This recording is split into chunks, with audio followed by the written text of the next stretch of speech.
Fala, concurseiro! Mais um encontro especial aqui e hoje eu estou com o grande mestre, doutor, professor José Mário Chaves. Ele que é neuroeducador, pesquisador e professor universitário. Vou resumir o currículo aqui, porque é grande demais. Consultor e revisor da Science Journal of Education dos Estados Unidos, pós-doutor pela PUC Minas, PhD, eleito melhor aluno, mestre, possui 13 pós-graduações lato sensus e autor de 11 livros e diversos artigos científicos. Para mim, e eu vou complementar aqui, para mim, o melhor livro sobre estudo para concurso público do Brasil. Não estou falando porque eu estou na frente dele, porque quem assiste meu canal sabe que é esse livro aqui, ó. Você não sabe estudar.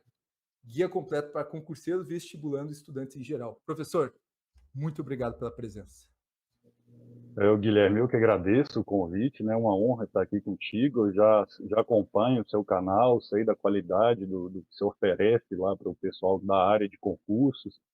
Te sigo lá no YouTube, né, no seu canal, então é um prazer estar aqui, vamos dizer assim, de perto, né, fazendo parte dessa história sua e poder aqui, de algum modo, contribuir, né, com seus seguidores, né, o pessoal que acredita no seu trabalho e, né, eu gostaria de estar aqui, né, nem de que seja de forma singela, trazendo aqui uma contribuição. Então, fico muito contente, muito obrigado pelo convite.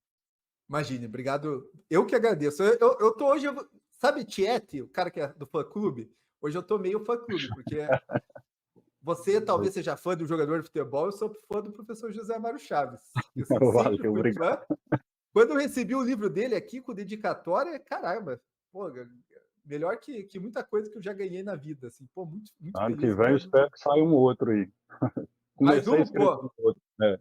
é mesmo? Espero que saia a segunda edição desse, se tudo der certo, e mais um outro aí. Mas, na verdade, mais dois, né? Mas um é da área educacional, mais ou menos na mesma pegada desse, e um outro é de outra área, né? Já foge um pouquinho. Mas Beleza, então, espero que... ó, posso deixar o link do livro aqui? A gente não combinou antes? Posso deixar o link aqui embaixo? Claro, claro, sim, pode deixar. Tá aqui na descrição, hein, pessoal. Melhor livro. Depois a gente vai explicar por que é o melhor livro. Tem coisas aqui que eu acho que tornam ele de maneira muito clara por que é o melhor livro sobre concurso, sobre estudo em geral do Brasil. Assim, eu acho que a leitura é obrigatória para quem está estudando. Professor, vamos já entrar com o pé na porta na primeira pergunta aqui. Se por alguma razão você tivesse que largar, hoje se dedica muito aos estudos, né? A escrever livro, a dar as suas aulas, né? Mas se por alguma razão você tivesse que enveredar pelo mundo dos concursos aí, o que você faria como rotina de estudo para estudar para um concurso que você venha fazer aí? Qual que seria a sua rotina como um estudante? Não, boa pergunta, Guilherme. Antes de mais nada, assim, hoje em dia eu faço tanta coisa que quando o pessoal me pergunta, às vezes, para fazer um cadastro num órgão público, qual que é a sua profissão, eu já nem sei falar mais, porque eu já faço tanta coisa diversa e em áreas, às vezes, de conhecimento distintas, né, porque a gente perde até o foco, né, e eu não sou concurseiro, né, mas se hoje eu fosse, eu focaria no que hoje nós temos de mais robusto em termos cognitivos com comprovação científica. É algo que você já leu lá no livro, né? Que você então já tem esse conhecimento, mas para quem não tem, eu focaria especialmente, né, na prática distribuída, né, que é o fato do espaçamento, na prática intercalada e também no estudo ativo. Porque hoje em dia o que eu percebo, não só dos concurseiros, mas de qualquer estudante, de quem está querendo melhorar a memória ou visa estudar qualquer assunto, né? Tem muita gente que entra em contato comigo, pessoal da área da medicina que está estudando para residência médica, não passei na prova para dermatologia, e como é que eu faço? Então, sempre eu vejo pessoas, principalmente da área de concurso, mas não só isso, que me procuram e, com base no que eu vejo que eles fazem de errado, eu acho que o que eu faria antes de qualquer coisa é focar nesses três pressupostos pedagógicos: espaçamento, intercalação e estudo ativo. E como eu sou meio metódico, né, talvez seja um mal assim de quem faz mestrado, doutorado, pós-doutorado, como há uma exigência muito grande, né, do curso para que a gente seja metódico, e muito criterioso, principalmente em terminologias e tal, acaba que você fica com esse mal, vamos dizer assim, para o resto da vida. E aí, como eu sou metódico nesse sentido, o que eu faria também é construir um roteiro de estudo, sabe? Eu acho que não dá, salvo engano, eu já até vi você falando sobre isso, né, no seu canal, estruturar minimamente o que eu vou fazer, né? Fazer um cronograma e tal, porque eu vejo que o pessoal também começa, primeiro que eles desconhecem os pressupostos pedagógicos que funcionam. E aí, segundo, às vezes começam ali de qualquer jeito, ser uma estrutura, ser um cronograma. Então, eu acho que eu faria todo um arcabouço, assim, né, um cronograma de estudo legal, montando ali tudo com base nos pressupostos científicos, para dali começar de forma mais metódica, né? Talvez seja o meu jeito de ser, mas também eu acho que vale a pena, mesmo para quem não tem esse jeito, eu acho que vale a pena, porque quando você desorganiza muito tudo, acaba que seu próprio cérebro também fica um pouco desorganizado. E Então, quando, eu acho que professor, seria visualmente isso. seriam essas três bases. Quando você fala em estudo ativo, o que seria esse estudo ativo, professor? É o mal hoje, digamos assim, hoje do brasileiro de maneira geral, que é porque a gente aprende isso na escola, né? Desde a escola, desde lá o primário até a gente chegar na faculdade, os professores meio que empurram a gente para o estudo passivo, que é ler, depois reler, fazer resumos copiando do livro. Então, tudo que é passivo é o que nós aqui no Brasil estamos habituados. Ao contrário dos países do norte europeu e principalmente dos Estados Unidos, que recebem dos pesquisadores que fazem pesquisa na área da ciência cognitiva, recebem por meio, digamos, do Ministério da Educação dos Estados Unidos, informações da forma certa de aprender.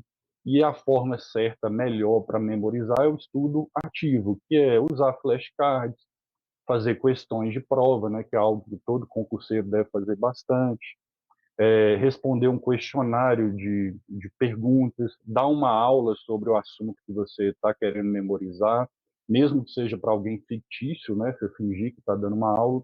Tudo isso que é um estudo ativo favorece não só o aprendizado, mas também a memorização, razão pela qual é o mais indicado, sem dúvidas, hoje. Eu acho que qualquer pesquisador da área de neuroeducação do mundo estaria de acordo comigo nessa afirmação. Perfeito. E até vou dar razão, professor, porque eu estou estudando com meus filhos, né? Meu filho tem 8 anos, ele está no segundo ano. E assim, a apostila dele tem meia dúzia de exercício. Tem muito conteúdo e muito exercício. E daí, assim, como que eles estudam?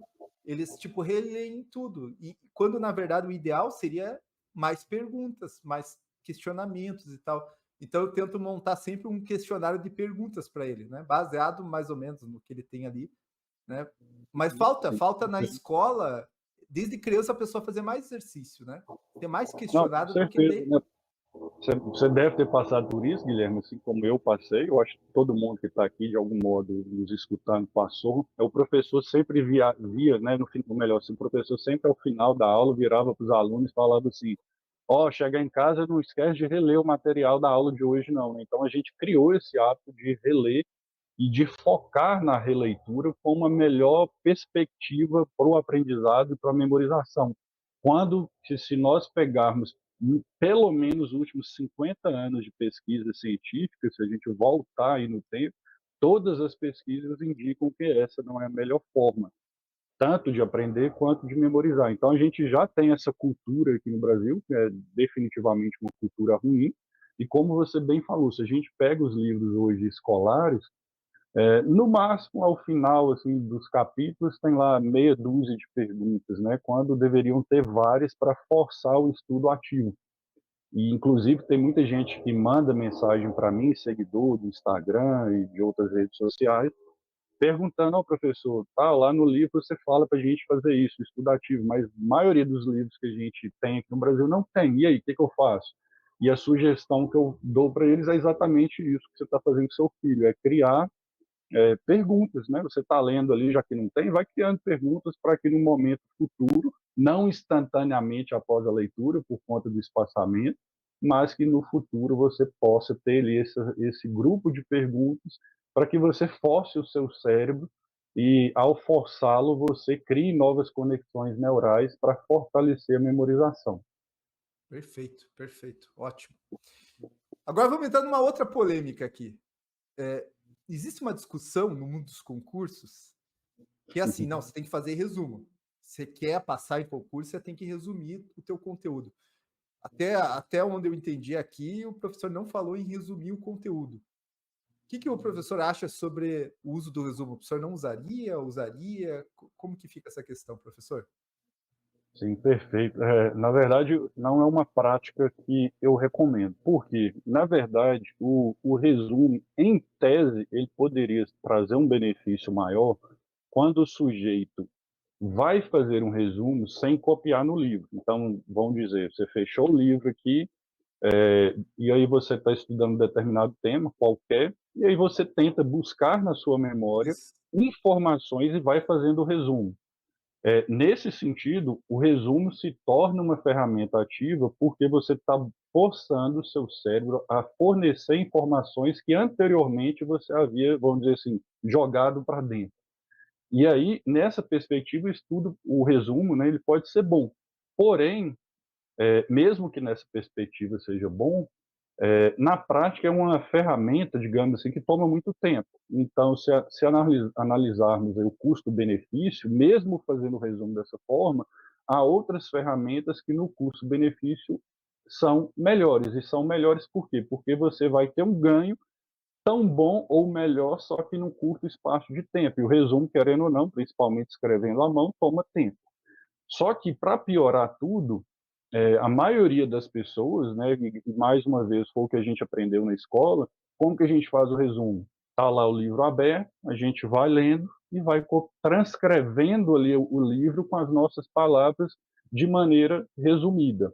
Porém, quando a gente faz essa mera transcrição, que é basicamente um Ctrl+C, Ctrl+V, isso aí se torna um estudo passivo. Por quê? Porque você está tirando do livro ali uma informação e jogando para o caderno ou para o computador de maneira resumida. E daí isso é um estudo passivo, você não está tirando da memória.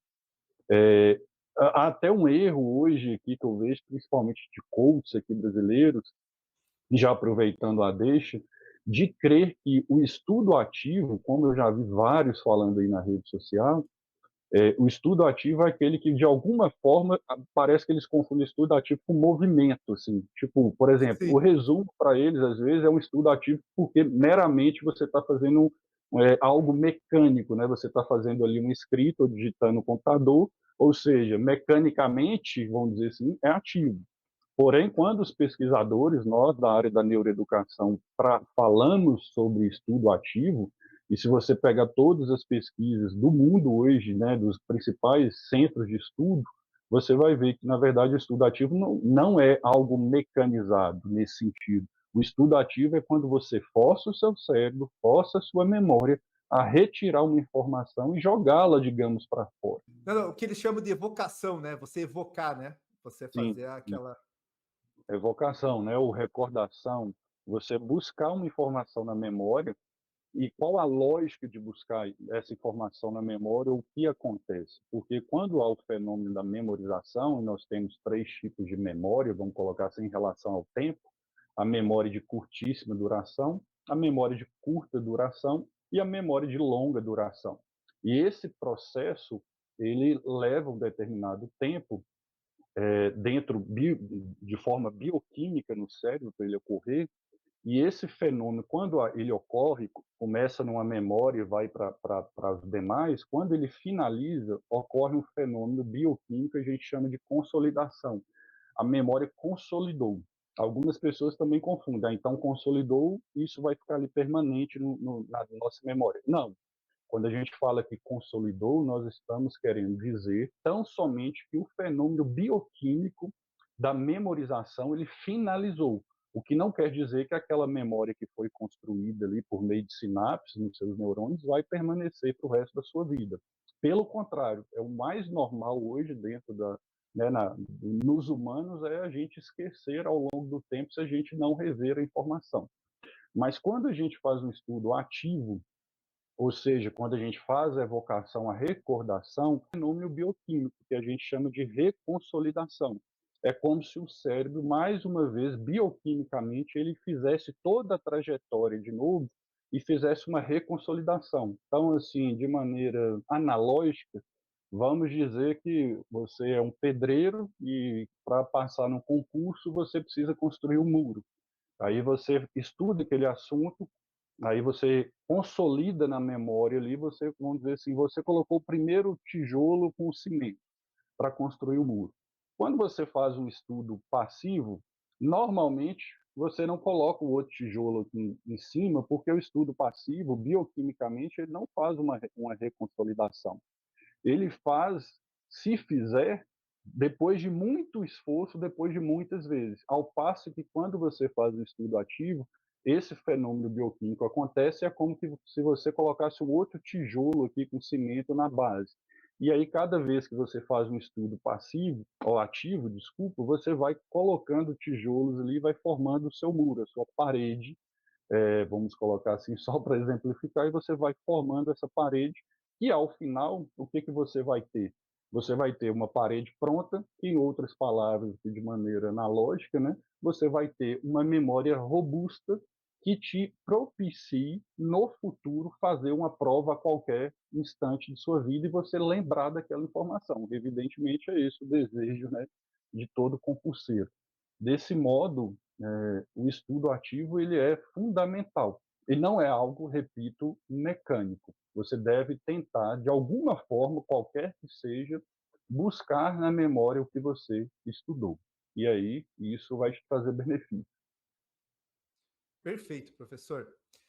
Até o que o professor falou é interessante, porque eu já acompanhei alunos, né, que estavam estudando para concurso, daí falam, não, pedindo para eu copiar o caderno. Cara, copiar o caderno, olha que absurdo. Daí o que você vai falar para a pessoa? Fala, né? E muito nessa ideia, não, tem que usar a caneta, tem que ser mecânico, tem que mexer as mãos, Sim, né? sim. E daí eu falei, pô, mas você podia copiar um caderno em grego, né? Você ia demorar, né? Mas você ia copiar o caderno e você não ia entender nada, né? A cópia em si, ela pode ser um processo muito preguiçoso do cérebro, né? Sim, inclusive tem haja visto que a gente estava falando de resumo, né, inicialmente.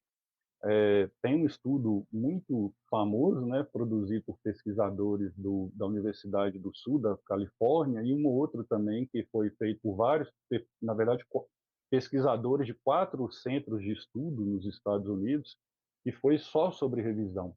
E ambos os estudos, a conclusão foi: o estudo tem baixo rendimento, tanto para o aprendizado quanto para a memorização. Que é exatamente isso. E por que o rendimento é baixo? Porque é uma ferramenta que, como regra, as pessoas fazem de modo passivo. Olham no livro e simplesmente transcrevem. Além de não ter um ganho cognitivo, o problema disso é o tempo.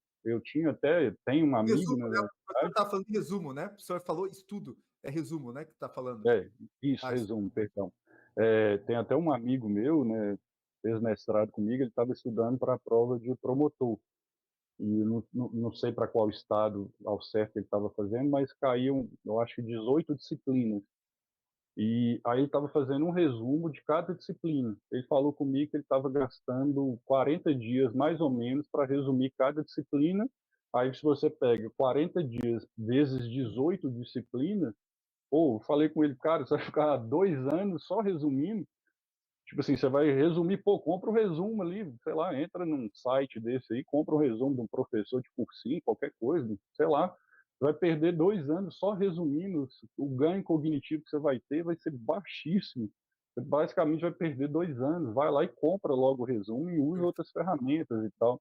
Só que quando eu falei isso com eu fiquei um tempo sem conversar com ele já estava, tipo assim, na 16ª disciplina, sabe?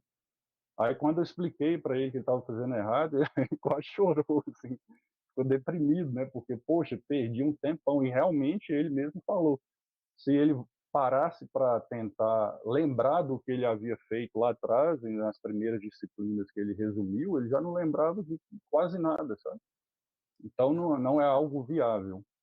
E eu acho que esse mito ele está muito relacionado, primeiro, a você não pensar cientificamente nas coisas, né? Achar que, porque você tem uma noção na escola que o aluno que tem um bom caderno, que anota direito do quadro, na faculdade também, é o melhor aluno. Então, isso cria uma noção que, assim, não, a pessoa que resume, a pessoa que faz um bom caderno, ela é o melhor aluno. E às vezes esse teu amigo certamente pode até ter passado já no concurso, porque não é sim. porque ele fez resumo que ele não passou, né? Mas dá Uhum. essa noção de assim, pô, mas na verdade são pessoas que são. Para o cara fazer o resumo, ele tem que ter uma força de vontade muito grande já, né? Para ele ter essa Sim, com ideia, certeza. depois resumir. Todo... E daí você cria essa noção, não, quem faz resumo passa, ou o bom aluno, mas às vezes são pessoas esforçadas, não quer dizer que o método em si é bom. Sim. Não, na verdade, tem até um sujeito famoso, que já passou até na Rede Globo, em Fantástico, em vários meios de comunicação, que ele era lixeiro, né, catava lixo e tal, e aí ele estudou não sei quantos anos, fez uma pilha gigantesca de resumos, até virou juiz, né, juiz de direito, e ele ficou, vamos dizer, famoso, né, e muita gente a partir dali também teve essa visão de, poxa, o cara começou lá de baixo, né? Tem todo o mérito em relação a isso, com certeza. Claro, E começou lá de baixo, fez uma pilha de resumos e passou. O que nós estamos falando aqui é em relação à efetividade, não é que quem não vai fazer resumo não vai passar, não vai ter exatamente. sucesso. Agora, em grau de efetividade, é bem insignificante em relação a outras ferramentas. Ou seja, esse sujeito que passou, que a gente falou, para juiz, ele teve todo o mérito dele, só que demorou anos e anos para conseguir. Se ele tivesse usado ferramentas mais propícias ao aprendizado da memorização, talvez ele tivesse passado na metade do tempo, ele já teria tido sucesso. Então, é o que a gente fala que tem grau de efetividade. Você só não vai aprender se você não fizer nada, aí não tem jeito. Se você não estudar, não fizer resumo, não fizer nada, você não vai aprender nada. Mas mesmo que você estude de forma errada, vai aprender, né? Só que aqui a gente fala que é sobre efetividade, né? O que favorece mais a memória em relação a outras técnicas. A gente entrou num assunto aqui que eu acho que é muito caro para mim, e com certeza o professor, que é o que a gente chama de evidência anedótica, né? Que é essa ideia, né, que você pega um exemplo, né, como essa pessoa que passou para juiz e falou, ela fez isso, então logo todo mundo tem que repetir. Né? O problema é que tem várias maneiras, né, que as pessoas usam, várias técnicas de estudo, né? E o livro do professor vai muito na contramão disso. Professor, explica para o pessoal o que seria essa evidência anedótica e qual que é o problema dela. Esse tipo de evidência é aquela baseada, às vezes, na própria experiência do sujeito. O sujeito cria uma informação com base em algo que não teve algo metodológico, não teve uma verificação. Então, o sujeito tira uma conclusão, muitas das vezes, da própria experiência dele. A gente pode até falar assim que seria o senso comum, né? E isso é problemático porque, inclusive, foi um dos motivos de eu ter escrito esse livro que você mostrou, né, o livro Você Não Sabe Estudar, porque eu, ao estudar, né, eu li vários livros aqui do Brasil sobre técnicas de estudo, técnicas de memorização, eu acho que já li, pelo menos os principais do Brasil, já li todos, e o problema que eu vi era sempre que o sujeito ensinava a estudar, ensinava a memorizar com base na experiência dele. Tem algo legal em relação a isso? Tem, porque às vezes é algo motivacional. O sujeito fala o que ele fez ali para passar no concurso de juiz e tal, para promotor, para delegado, enfim. E aí, às vezes, é motivacional você ler isso, sabe? Mas, assim, fora a questão da motivação, o que o sujeito fez, e de todos os livros que eu já li, na verdade, não foi algo bom, não foi algo, vamos dizer assim, mais propício ao aprendizado e memorização. E aí algumas pessoas, mas o cara passou, como que ele passou então? E passou porque ele estava estudando. E mesmo estudando errado, seu cérebro é ultra potente, ele vai aprender.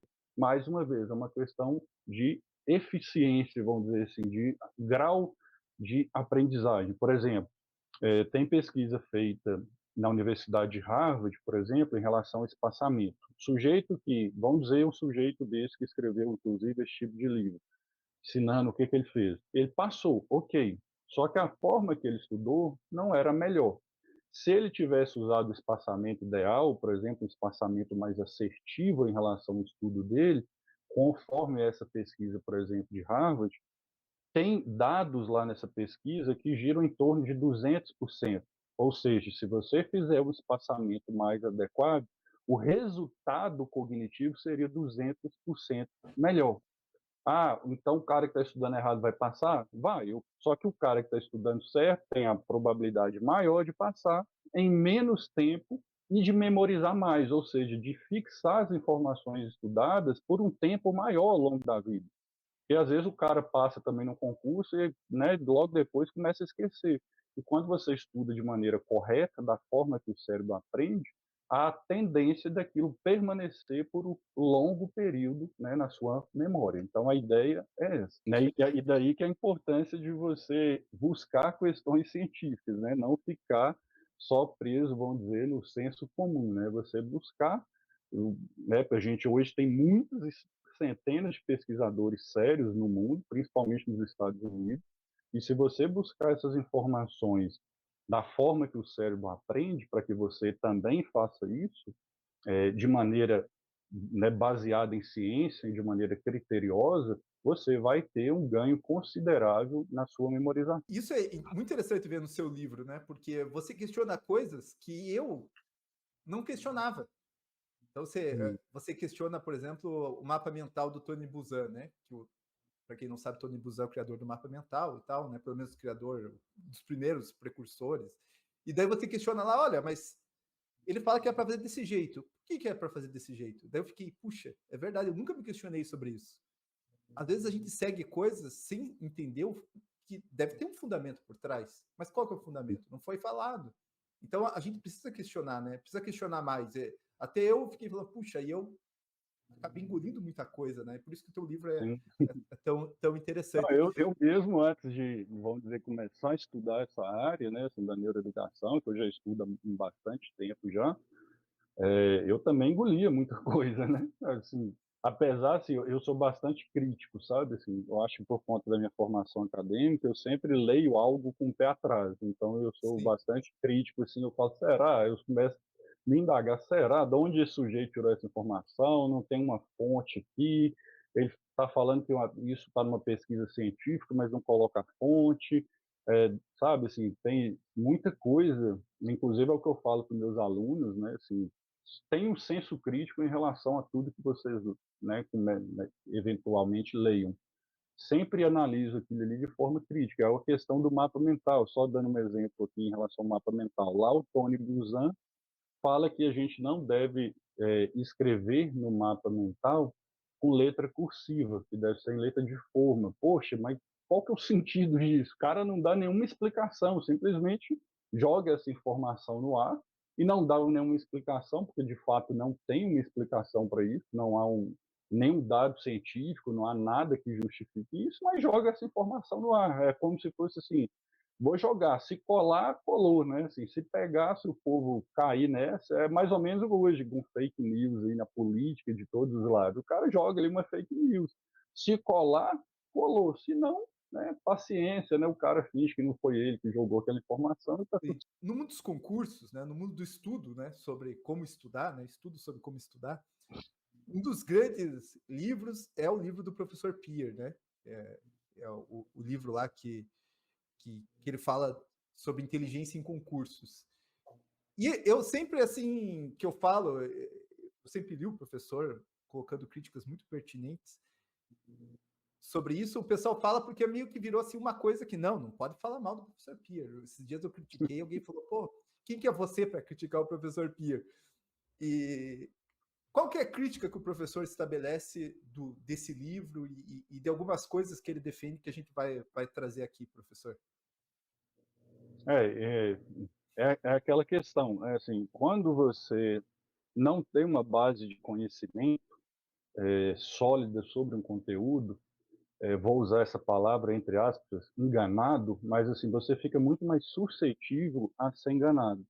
Por exemplo, hoje em dia a gente vê muito influência da área da área de musculação, da área de performance corporal, da área endócrina, né? Muita gente hoje falando. Só que, por exemplo, se um sujeito não é médico, se ele não é da área da endocrinologia, às vezes você assiste um vídeo de alguém na internet, que às vezes é famoso porque tem muito seguidor e tal, e aí o cara está ali falando com aquela seriedade toda, e você acaba acreditando, você não tem um conhecimento para, vamos dizer, julgar a informação que ele está passando.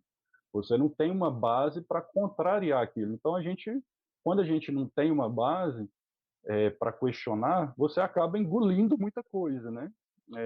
Inclusive o livro do professor Pierre, ou Pierre, como alguns preferem falar, quando eu não era, vamos dizer, da área da neuroeducação, eu já havia lido os livros dele, né? A coleção, na verdade, são 4 livros, e na época eu não tinha um pré-conhecimento sobre aquilo me fez um sentido, assim, falei, pô, o cara está fazendo um monte de afirmação aqui, assim, com tanta, aparentemente, ele está dando tanta ênfase, né, que parece que ele tem muita propriedade, então, assim, apesar de que não tem referências bibliográficas nem o livro dele, ele vai falando um monte de informação e não cita, e para mim isso como professor, pesquisador, já fico um pé atrás, mas mesmo assim, algumas coisas eu pensei, pô, às vezes é verdade. Aí quando eu fui, né, virar pesquisador, professor e tal, fui me aperfeiçoar na área da neuroeducação, que eu falei, poxa, é aquela sensação, né, que você até narrou aqui antes. Poxa, como é que eu engoli isso, sabe? Como é que eu caí nisso? Porque, assim, de maneira geral, os 4 livros dele não fazem sentido dentro da perspectiva da ciência da aprendizagem. Apesar dele falar que o livro dele, em alguns momentos, ele falar que tem uma base da neurociência, não tem nenhuma afirmação, nenhuma perspectiva neurocientífica no que ele fala. Pelo contrário, 99% das afirmações do livro contrariam basicamente as pesquisas científicas dos últimos 100 anos. E eu já falei isso em outros podcasts, já falei isso em televisão, já falei isso em rádio, e assim como você falou, eu já fui apedrejado por isso, sabe? Já, tipo, quem é você para falar isso? Aí vem uns assim com um argumento que para mim não faz nenhum sentido, mas fala assim: ah, mas tem um monte de gente que já seguiu ele, já passou em concurso, então como é que você tem coragem de falar um absurdo desse? Mais uma vez, pessoal, o que a gente está falando aqui é questão de eficiência. A pessoa vai seguir os ditos lá do professor Pi, que ele vai, às vezes, eventualmente passar no concurso, no AB, ou sei lá o que a pessoa deseja. Pode acontecer, sim, por quê? Mas não é porque está seguindo ele. Aí a pessoa vai ter um sucesso porque ela está estudando. E ao estudar, ela vai ter algum ganho cognitivo. Então, mais uma vez, é questão de eficiência. Se você estivesse fazendo da forma certa, que friso não é a forma que ele ensina nos 4 livros dele, você teria um ganho cognitivo infinitamente maior. Lá no meu livro, por exemplo, o professor, né, o professor Pierre, não fala disso nos livros dele, pelo contrário, ele fala coisas diversas. Mas se a gente pegar, nós temos várias pesquisas hoje feitas nos Estados Unidos sobre intercalação. Tem uma pesquisa da Universidade de Nova York, por exemplo, sobre intercalação, que o ganho cognitivo foi superior a 400% quando você usa de forma correta a intercalação e o feedback corretivo, que é algo que eu trato lá no livro, né? Você deve se lembrar, feedback corretivo imediato ou postergado. Então, o ganho é em torno de 400% quando você adota essas perspectivas. Ou seja, você está estudando igual o professor Pi, você pode obter sucesso? Pode, mas se você estivesse fazendo da forma correta, você teria ali, às vezes, um ganho de 400% a mais. Então, nós não Sim. estamos falando de algo insignificante assim, em relação ao ganho. Nós não estamos falando de uma melhora de 5%, 10%. Nós estamos falando de uma memória vasta, né, uma considerável. Desse modo, né, assim, as críticas que eu já fiz, tanto no meu livro quanto em rádio, enfim, e que eu faço aqui, não são contra a pessoa, né, do professor. Pelo contrário, né, eu tenho maior respeito por ele, não conheci ele pessoalmente, já faleceu, mas minha crítica é sobre as ideias dele que, de fato, estão enraizadas na pedagogia do Brasil, na literatura, muito pelo fato dele dizer que os fundamentos dele eram na neurociência, apesar de nunca ter apresentado nada correlato a uma pesquisa científica, e isso espalhou pela pedagogia, infelizmente, porque boa parte do que ele fala não está de acordo com a pesquisa. E aí eu já recebi críticas também desse sentido. Você falou, quem é você? Teve uns que falaram assim, eu vi até na internet, poxa, como é que o cara tem coragem de criticar um sujeito que já faleceu? Então o pessoal confunde as coisas, eu não estou Claro, criticando a pessoa, né, eu tenho eu li respeito por ele, né, ele era um professor, assim como eu sou professor desde os 25 anos de idade, estou criticando as ideias dele, e eu posso provar, como para quem lê meu livro, né, tá lá as pesquisas, eu provo lá cientificamente que o que ele fala não condiz com o mundo da neurociência e da neuroeducação. Tanto é que, exatamente por conta disso, na minha próxima edição do livro, né, na segunda, eu pretendo criar um tópico específico só para tratar do professor Pia, para discutir de maneira mais pontual, né, e com várias pesquisas científicas, ideias dele, que, diga-se de passagem, né, são falhas. Ok. Vamos só trazer um exemplo aqui, né? Eu peguei o livro dele, eu também eu li muito o livro dele e, e acreditei em muitas coisas, assim, né? E uma das ideias para mim é essa daqui, ó, que tá lá no livro dele, ó, é do Kindle aqui, posição 234 do Kindle, que ele fala assim, ó, além disso, estudar é um exercício ativo. Até aí tá certo, né? Aquilo que a gente Uhum, fala, ele talvez tenha sido um dos primeiros a falar sobre isso no Brasil. Por isso eu acho que ele tem seus méritos, né? uhum, De trazer algumas discussões ou alguns termos que antes não existiam. Mas daí ele continua: isso tem uma consequência surpreendente. Ninguém está estudando se não está escrevendo. Como que uhum. você trataria essa frase aqui? Ninguém está estudando se não está escrevendo. Tá certo isso? Tá errado? O que Não, ele.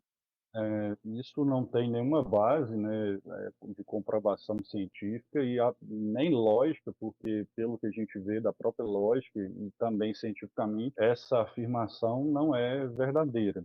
Existe sim pesquisas científicas hoje em dia que dizem que escrever à mão é melhor do que escrever no computador, de forma, ou seja, digitar. Existem dados científicos em relação a isso, sim.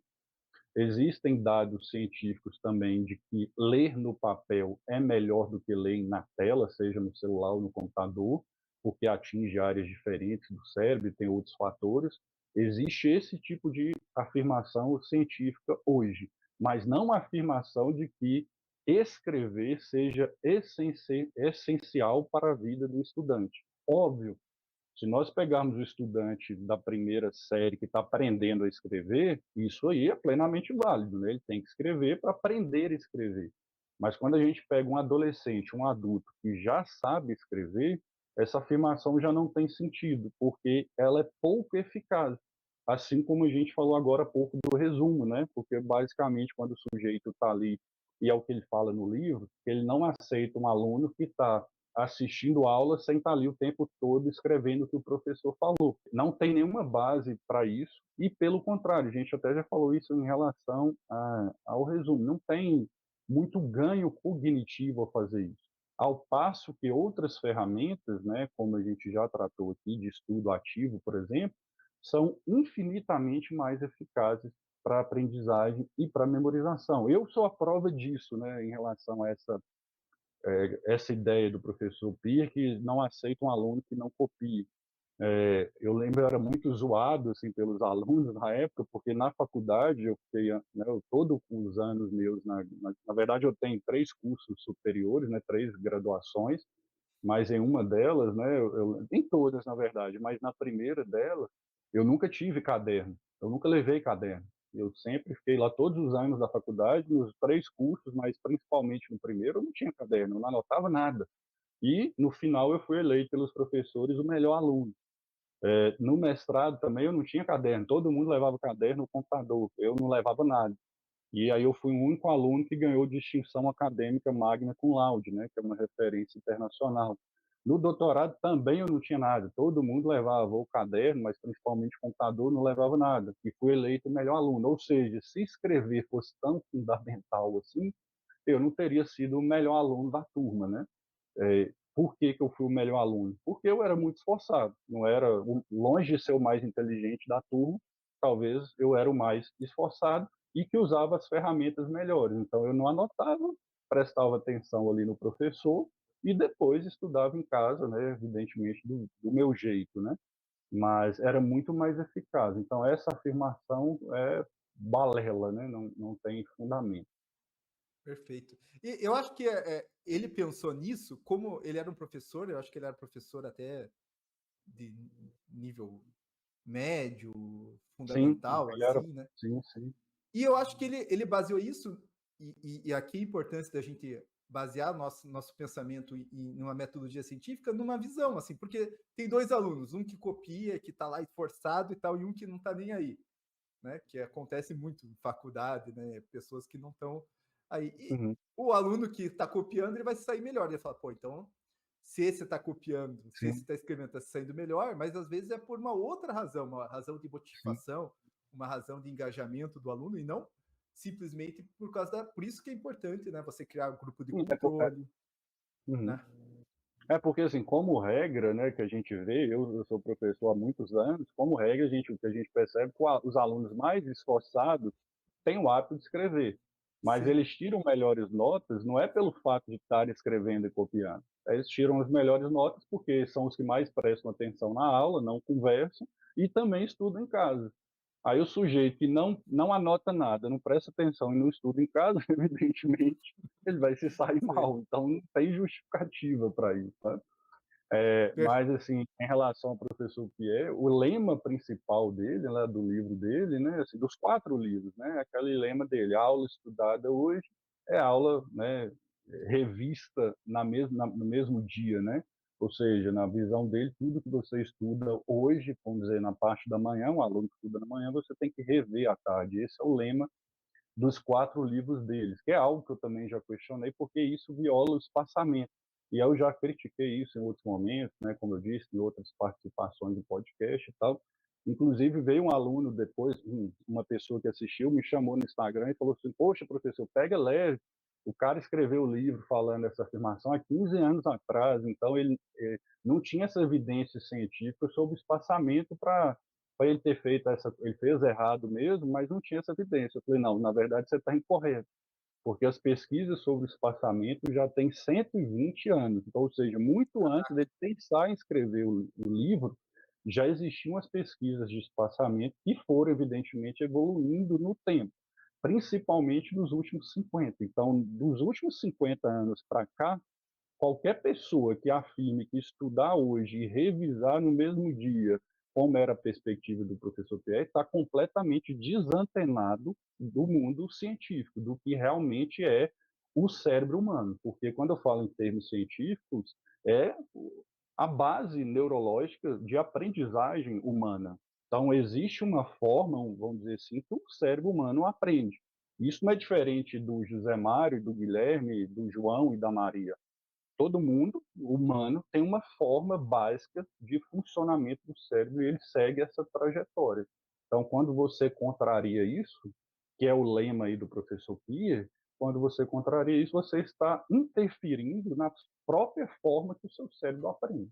Tem um outro mito, mas esse daqui eu vou, ao invés da gente conversar, vamos fazer um react aqui, react com o professor José Mário Chaves, Estou até de com medo um, agora. de um vídeo aqui do ele que estudou medicina e ele fala de vários assuntos no concurso. Ele tem um vídeo aqui que tem mais de o Paulo Musi, né? Que ele é médico e tal, e ele vai falar um pouco sobre a, a curva de esquecimento de Emminghaus, que é um assunto que muita gente fala. Esse vídeo, só para você ter uma ideia, ele tem 242 mil visualizações. Então, eu vou passar só um trecho aqui e o professor vai reagir, vai comentar um pouquinho sobre o que ele acha dessa curva de esquecimento, desse estudo e se tem alguma base científica isso daqui. E essa noção de que você está vendo coisas novas, ela faz com que a necessidade de repetição ela seja cada vez mais frequente, né? Tem um cara que estudou isso, que ele serve de base para muita gente fazer sistemas de estudo, que chama Ebbinghaus, né? Então, ele falou da curva de esquecimento de Ebbinghaus, que quando você olha uma coisa nova, dali 24 horas, a chance de você lembrar daquilo lá cai de 15% a 20%. E a cada 7 dias, você tem uma perda aí de 50% em relação a tudo que você aprendeu. E quando você faz o acúmulo em um mês, você esqueceu completamente tudo, né? Ou você lembra de 5%, né, tudo, né, daquilo que você viu, tá? Então você nem lembra, você lembra de ter visto. Gabriel, deixa eu falar uma coisa que vai te orientar.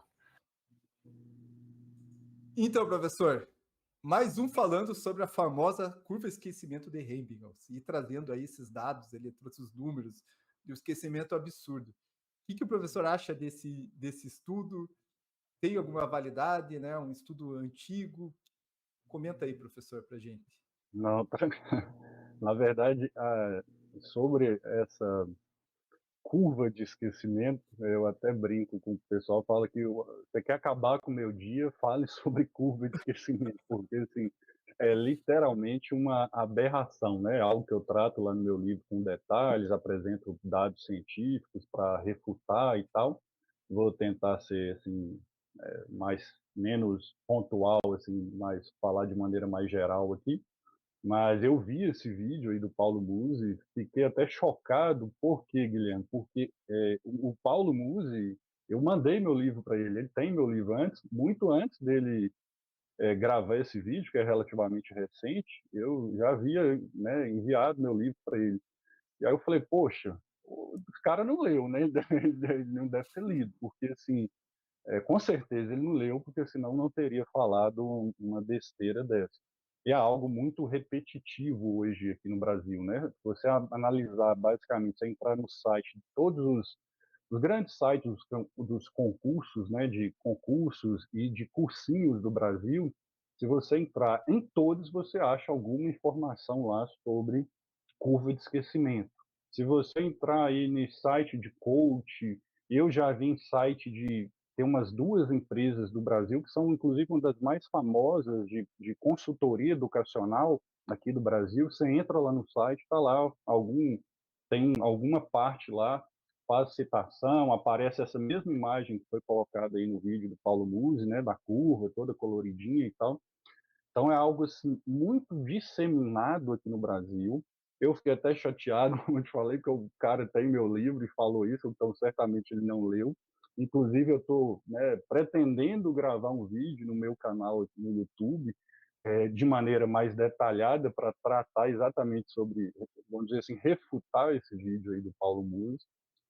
Como você disse, já teve mais de 250 mil, né, me parece que você disse, visualizações. Isso é triste porque repassa informação inverídica para as pessoas e às vezes até atrapalha o sonho de uma pessoa, porque assim, vamos dizer, um concurseiro escuta uma coisa dessa e começa a estudar dessa forma, você atrapalha o rendimento intelectual daquela pessoa, você atrapalha o processo que a pessoa vai fazer para alcançar o sonho da vida dela. Às vezes, o sonho da pessoa é ser policial federal. Aí o cara escuta uma coisa dessa, começa a estudar dessa forma, e aí ele não tem um desempenho bom, às vezes não realiza o sonho dele porque escutou uma aberração dessa. O que é a curva do esquecimento?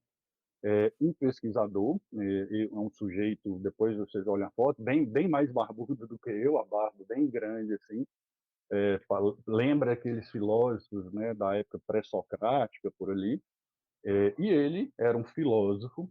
Quando ele foi fazer o doutorado dele, ele quis estudar como o cérebro humano, basicamente era isso que ele queria estudar, como o cérebro humano, ele, vamos dizer, ele age em relação ao que não faz sentido. Como assim? Quando você estuda português, por exemplo, você, para uma prova de concurso, você está estudando algo que faz sentido para você. Tanto as palavras fazem sentido, como o conceito e a definição eventual ali, as regras, fazem sentido para você. E aí, visando fugir de tudo que faz sentido para o cérebro humano, o Ebbinghaus, o que ele fez? Ele criou basicamente 2.300 sílabas sem sentido. Então, por exemplo, SOC, só. O que é isso para a gente? Nada, não tem sentido basicamente em nenhum idioma do mundo. Então, ele criou 2.300 sílabas, né, completamente sem sentido algum. E aí, em determinado momento, o que ele fez? Pegou todas essas sílabas, dividiu elas em blocos, e aí ele começou a decorar essas sílabas. E aí, de tempos em tempos, 21 hora depois, 24 horas depois, uma semana depois, um mês depois, ele testava, por exemplo, ele tentou decorar um bloco de 50 sílabas sem sentido. Aí amanhã ele testava para ver quantas dessas sílabas ele lembrava. Aí ele ia anotando. Daqui 10 dias ele testava, anotava de novo. Daqui um mês a mesma coisa. e ele começou a catalogar de maneira bem metódica, né? Ele fez isso, mas a finalidade dele, principal, vamos dizer assim, não era determinar como o ser humano vai agir, vai esquecer em relação a algo que estuda. Não, pelo contrário. Ele criou esse bloco e aí, de fato, no final da pesquisa, após fazer vários testes nele mesmo, isso é bom frisar, porque ele não fez isso com várias pessoas. Ele auto-aplicava isso, e, ao auto-aplicar, ele ia medindo o desempenho dele. Então, hoje eu estudei 50 sílabas, amanhã eu estou lembrando de 10. Então, meu índice de esquecimento foi tantos por cento. E ele ia catalogando isso. E, ao final da pesquisa dele, ele criou, né, vamos dizer assim, não criou, né, ele catalogou isso por meio de um gráfico, e esse gráfico, aparentemente, ele ficou uma curva. Como é, né, se você usar este tipo de gráfico para fazer uma pesquisa científica, para mostrar de modo visual o resultado, muitas pesquisas científicas vão ficar uma curva, né, dando a entender ou para cima ou para baixo, ou enfim. E aí fez uma curva. E aí ficou conhecida como a curva de esquecimento. Óbvio que aquela curva realmente tem a ver com curva de né, com uma ideia de esquecimento, e foi feita ali, no final das contas, ficou aquela curva. Aí ficou famoso, né? Algum infeliz, em um determinado momento da vida, resolveu divulgar isso no mundo. Me parece que inicialmente o primeiro foi nos Estados Unidos, e que começou a atrelar isso à questão de estudo, e começou a atrelar essa pesquisa dele a todas as pessoas.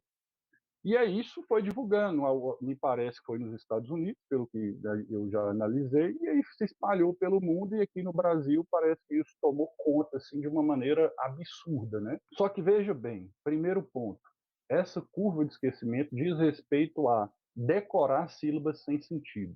Qual que é o problema disso? Todos, porque sílabas sem sentido não vão fazer conexão neural com absolutamente nada que você tenha na sua memória, porque simplesmente não faz sentido. Ela não se interliga com nada. Como é que você vai interligar uma sílaba? Sei lá, você tem um conhecimento de história. O que uma sílaba sem sentido vai associar? Nada. Então, ela não se associa com nada, ao contrário de estudar algo que faz sentido, que aí você vai criar conexões neurais, vai oferecer no futuro essas conexões, pistas mentais, e por aí vai. Então, esse é o primeiro problema. Segundo problema, essa pesquisa, o que em termos científicos normalmente não é válido, porque ela foi aplicada em um único sujeito, o próprio pesquisador que fez análise nele mesmo. Isso, em termos, né, vamos dizer, metodológicos, não é uma maneira válida, porque toda pesquisa científica, se você vai na farmácia e compra a Neosaldina, é porque aquilo ali foi testado em centenas e mais centenas de pessoas, e no final chegou-se à conclusão que aquilo ali melhora a sua dor de cabeça. Então, testar em alguém, uma pessoa, não é válido para replicar isso para todas as pessoas do mundo. Então, isso não é uma metodologia válida. Terceiro ponto, o próprio Edgar afirmou categoricamente de que a pesquisa dele não é válida para outra finalidade que senão ao objetivo dele central. Ou seja, se você está usando o espaçamento 24 horas, 48 horas depois, 72 horas, uma semana, 15 dias, um mês e por aí vai, para revisar o que você estuda, você está utilizando algo que o próprio sujeito que, vamos dizer, fez a curva do esquecimento disse que não serve.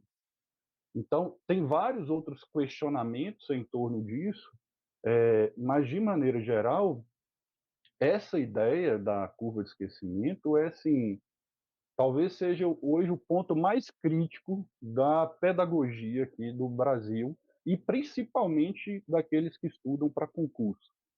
Isso é algo disseminado que eu tento já há alguns anos combater, né, assim, tento questionar, tento apresentar um contraponto, né, seja por meu livro, seja aqui na oportunidade que o Guilherme está dando, aqui me oferecendo para estar aqui, para a gente vencer literalmente esse mal, porque isso é um mal que atrapalha o rendimento dos estudantes, atrapalha o rendimento cognitivo dos concurseiros, E aí, como eu disse, isso às vezes vai atrapalhar o sonho do sujeito. Porque quando você fala uma informação sem pesquisar, que me parece foi o que o Paulo Musi fez, você, sei lá, deve ter visto num blog na internet, fica até feio, né? Porque o cara é médico, né? E aí falando algo que tem relação ali com a medicina, e você fala algo sem pesquisar a respeito, sair divulgando assim, é um pouco irresponsável, sabe? Tem que ter essa cautela, porque às vezes, certo, né, como o Guilherme aqui ajuda o pessoal a realizar os sonhos, né? De passar em vários concursos, né? E, enfim, e aí quando um sujeito posta algo dessa maneira, você atrapalha a pessoa conquistar o sonho dela, porque evidentemente ela cai, né, nessa pegadinha, né? No caso do Guilherme, né, do Musi, quer dizer, do Paulo Musi, como é um sujeito famoso, né, a pessoa vê isso aí, e, poxa, o cara famoso está falando isso, o cara é médico, aí cai nessa pegadinha e, infelizmente, vai ter um baixo rendimento cognitivo. É argumento de autoridade, né? A pessoa acaba passando, Sim. acreditando autoridade para aquilo, né? Eu tenho uma teoria que eu acho que é o seguinte: os cursos eles fazem muitas pesquisas com os alunos para saber a dor, né? Que eles chamam a dor, né? O marketing ele se prende Uhum. muito à dor. Eu já fiz pesquisas para entender. E o aluno inicial ele tem muito problema com o que ele vai estudar, com ciclo de Sim. estudos, com cronograma em geral, né? E E o como ele aluno vai que já, revisar também. mas o aluno mais que está já estudando, que já está no ritmo, ele tinha como principal dor a revisão. Ele fica, eu acho que ele para e fala, puxa, eu acho que eu não sei tudo, né? Eu acho que eu não Uhum. estou absorvendo tudo. Eu acho. Então a dor é e daí eu acho que os cursos jogam nisso, né? E daí tem essa curva que fala, olha, se você não está revisando, você está esquecendo tudo. Ó, 24 horas, você revisou? Não revisou? Então você está esquecendo. Então você mexe na dor do concurseiro, né? Que é essa dor que ele está esquecendo as coisas, né? E essa sensação, né? Eu lido muito com o aluno, ele tem essa sensação. Nossa, eu estou esquecendo. Nossa, eu acho que, professor, eu acho que eu não estou lembrando. Às vezes, na frente de uma questão, ele consegue desenrolar, né? Ele consegue resolver. Mas é um Uhum. sentimento, é uma dor, né? Então, Sim. essa curva de esquecimento, ela cria esse negócio. Não, você tem Ela que estudar preenche uma assim. lacuna, né? Assim, de algum modo ela veio e preencheu a lacuna da dor de muita gente, né? E aí a Perfeito. pessoa, poxa, a pessoa está meio perdida, aceitou aquilo ali, né? Né? Evidentemente, né? A pessoa aceita porque muitas das vezes vê pessoas que são autoridades, assim, ou são famosas falando, vê um site de cursinho lá com um monte de gente falando a respeito, a pessoa, poxa, isso aqui deve ter algum sentido, né? Deve ter lógica, mas como eu disse, você está baseando o seu, você está estudando para um concurso que cai ali, vamos dizer, 10 matérias, 10 tipos de conhecimentos que fazem sentido para o ser humano, e aí você está baseando o seu estudo com base numa pesquisa sobre sílabas sem sentido que foi aplicada em um único sujeito e que o próprio sujeito disse que não serve para outra coisa senão o que ele fez. Então, assim, é literalmente uma aberração e a gente precisa superar isso de algum modo. A gente precisa E, vencer essa curva de esquecimento. e a curva de esquecimento é de 1800 e pouco, né? Eu tenho a tradução do inglês, que ela foi feita em alemão, eu tenho a tradução do inglês, né? E Uhum. eu já tinha visto críticas, né? Então ela é muito antiga também, né? Nada que, não que pelo fato de ser antiga ela é inválida, né? Mas assim, a gente está baseando a nossa maneira de estudar num suposto estudo, que não é estudo, muito antigo, né? Feito, aplicado, e eu acho que ele chama de, eu vi a tradução do inglês, ele chama de letras aleatórias, ele chama Sim. ele dá um nome, né? É muito interessante. Mas, É professor, você, desculpa, problemático. é bem Problemático. problemático. Mas vamos falar do que seria um processo de revisão de qualidade, né? O professor tem um largo estudo, até junto a grandes acadêmicos e escritores que fizeram estudos muito robustos nessa parte de revisão. O que seria uma maneira eficiente de revisão aí? Eu sei que é muita coisa no livro, né? No livro o professor gasta muito tempo, mas se pudesse dar pelo menos umas linhas gerais, seria interessante para o pessoal. Não, claro.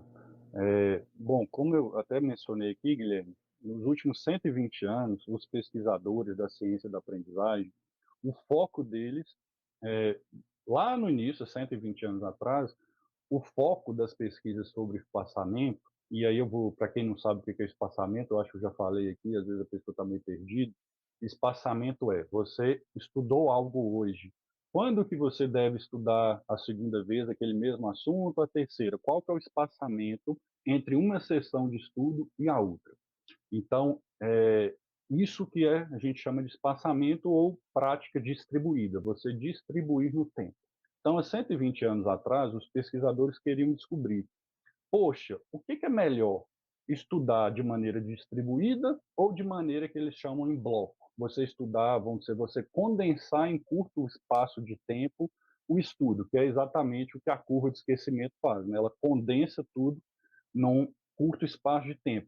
E diga-se de passagem, que já que a gente já falou aqui do professor Pierre, o fundamento dos 4 livros dele é baseado na curva de esquecimento, né, que a gente acabou de falar, que é um problema. Então, mas vejam bem, lá atrás, quando começou a pesquisar isso, os pesquisadores logo de início viram que o espaçamento ele é melhor do que você condensar tudo de uma vez, né? Você revisar um assunto, por exemplo, no mesmo dia, no dia seguinte ou no próximo, isso é bastante problemático. Então, durante vários anos, talvez aí uns 40 anos, eles descobriram que o espaçamento é melhor, inclusive no que toca à aprendizagem motora, né? Sei lá, um cara que está treinando chutar pênalti, é melhor ele fazer de modo espaçado do que ele treinar 1000 pênaltis num dia. Então, se ele vai treinar 1000, em vez de fazer isso num dia, é melhor ele distribuir ao longo, por exemplo, de 15 dias, porque o resultado final vai ser melhor. Então, vejam bem, chegou um ponto da pesquisa científica que os pesquisadores já não questionavam mais. O espaçamento, vamos dizer assim, se tornou uma verdade hoje que ninguém questiona mais, sabe? Assim, já está consolidado e ponto. Chegou um outro momento depois disso, dentre esses 120 anos, mais especificamente de talvez uns 40 anos para cá, eles já não estavam mais discutindo sobre o espaçamento em si, mas sobre o espaçamento ideal. Poxa, se eu sei que o espaçamento é melhor, qual que é o espaçamento ideal? Então, já tem 40 anos, basicamente, que, vamos dizer, o foco mudou um pouco e, de fato, se a gente souber o espaçamento ideal, o rendimento cognitivo vai ser infinitamente maior. Então, o sujeito está estudando para uma prova de policial federal daqui a um ano. Começou a estudar hoje. Aí ele estudou lá, por exemplo, crimes contra a vida. Estudou hoje. Daqui quanto tempo ele tem que estudar os crimes contra a vida de novo para que aquela informação não se perca e ele construa uma memória duradoura? Qual o espaçamento ideal? E eu sou muito sincero, sabe, Guilherme? Inclusive lá no meu livro, né, eu coloquei determinar um espaçamento ideal para qualquer coisa que seja é basicamente impossível. Não tem como você determinar de maneira pontual, porque existe variações de pessoa, existe variações de conteúdo, do volume de conteúdo, do grau de dificuldade. Então tem várias nuances que a gente deveria pôr na balança para distribuir o espaçamento ideal. Ou seja, eu não posso determinar o espaçamento para o Guilherme é um e para José Mário é outro. Eu não consigo determinar isso. No entanto, o que as pesquisas científicas estão dizendo nas últimas décadas, que é o que eu explico lá e eu trago algumas pesquisas, é que você consegue mensurar, pelo menos eu não posso bater o martelo e falar esse o prazo, mas eu posso, com base nos vários dados que tem hoje, eu posso dosar minimamente qual que é esse é, espaçamento ideal para que eu consiga, com isso, estudar. E aí daí que eu até desenvolvi aquele método de estudo lá no meu livro, né? Que aí eu trato do espaçamento que seria ideal para o concurseiro. Então, acho que, em termos de cientificidade, o que seria hoje melhor em relação aos estudos e para frear o esquecimento seria a gente trabalhar de algum modo com o espaçamento ideal. Por mais que eu não consiga categorizá-lo, eu consigo aproximar desse espaçamento ideal. E quanto mais eu aproximo desse espaçamento ideal, melhor vai ser o meu rendimento cognitivo. Daí que hoje isso é uma coisa importante, né? Que o concurseiro deve ficar atento. Muita gente segue o que a gente chama de pirâmide de aprendizagem. Acho que é mais famoso que o curva de esquecimento é a pirâmide de aprendizagem, porque essa daí, acho que ela passa do mundo do estudo, né? Todo lugar você vê a pirâmide de aprendizagem. apesar de você afirmar no seu livro que elas não existem, como que você julga isso daí? O que é essa curva? Por que ela está errada? Explica aí para o pessoal. Assim como a curva de esquecimento, né, a pirâmide de aprendizagem talvez seja uma aberração maior, porque a curva de esquecimento, apesar dela não poder ser utilizada porque falha, conforme a gente já discutiu aqui, pelo menos ela existiu. E as pirâmides, né, na verdade, de aprendizagem, nem sequer chegaram a existir. E aí é um problema gigantesco pedagógico aqui no Brasil. Para você ter uma ideia, né, nos cursos de Desculpa, pedagogia hoje. desculpa, professor, só para mostrar para quem não conhece ou quiser relembrar aqui, ó, Ah, claro, se você jogar no Google aqui, ó, você vai ter assim diversas pirâmides de aprendizagem para mostrar como é uma milhões e coisa assim milhões de imagens, né? consolidada e muito falada, muito difundida aí. Desculpa, professor, interromper. Não, não, pode deixar até na tela, se você quiser. É até bom para que o pessoal veja, né? Eu acho que todo mundo já viu em algum momento, né? Porque é usado na área da educação, eu já vi empresa na área de negócios, eu já vi na rede social o pessoal da área de negócios, da área de comércio exterior, todo mundo usa essa pirâmide para encaixar assim, alguma coisa dentro do mundo dele, dentro da realidade. Então, assim, se tornou uma verdade absoluta e, como toda verdade absoluta, acaba sendo algo incontestável, né? Isso é triste, Guilherme, porque as pirâmides de aprendizagem, as supostas pirâmides de aprendizagem, hoje no Brasil, para que você tenha uma ideia, elas são estudadas no curso de pedagogia. Eu te falo porque eu fiz o curso e tem matéria que professor lá do curso fala da pirâmide, ensina Meu coisas, Deus. como você deve aplicar isso em sala de aula com base na pirâmide. Hoje também site de cursinho, tem muita gente que fala, tem coach aí da área educacional falando. Eu já vi dissertação de mestrado e tese de doutorado aqui no Brasil, que o sujeito fala da pirâmide de aprendizagem, e, e assim como eu vi nessa dissertação e tese, a maioria das vezes que alguém faz referência, ela cita qual livro que supostamente estariam essas pirâmides de aprendizagem. Na maioria dos casos, a pessoa simplesmente não fala a fonte. Ela fala, se pirâmide de aprendizagem existe, ela é isso, isso, isso, e se você não fizer isso, isso e isso com base na pirâmide, você vai ter um desempenho cognitivo ruim. Quando as pessoas resolvem citar a pirâmide de aprendizagem, em quase 100% das vezes, eu até deixei aqui, eu tenho os livros, elas citam que a pirâmide de aprendizagem ou está nesse livro aqui do William Glaser, uns vão falar que a pirâmide está aqui, e outros vão falar que a pirâmide está nesse outro livro aqui do William Glaser. E pior, e aqueles que vão falar que a pirâmide está nos dois, ou seja, ela estaria replicada nos dois. Vou mostrar aqui para vocês, não sei se eu consigo, mas assim, se a gente folhear aqui, não tem absolutamente nenhuma pirâmide e tampouco qualquer informação de uma hierarquia de conhecimento dentro do livro. Veja, não tem pirâmide, não tem quadrado, losango, não tem absolutamente nada em nenhum dos livros. E aí é uma tristeza, né? Porque você vê um sujeito na tese de doutorado, igual eu vi, e falando que a pirâmide está em um desses livros, quando na verdade não está, a pessoa mentiu assim, e a banca provavelmente que avaliou passou batida, né? Porque deve achar que existe mesmo.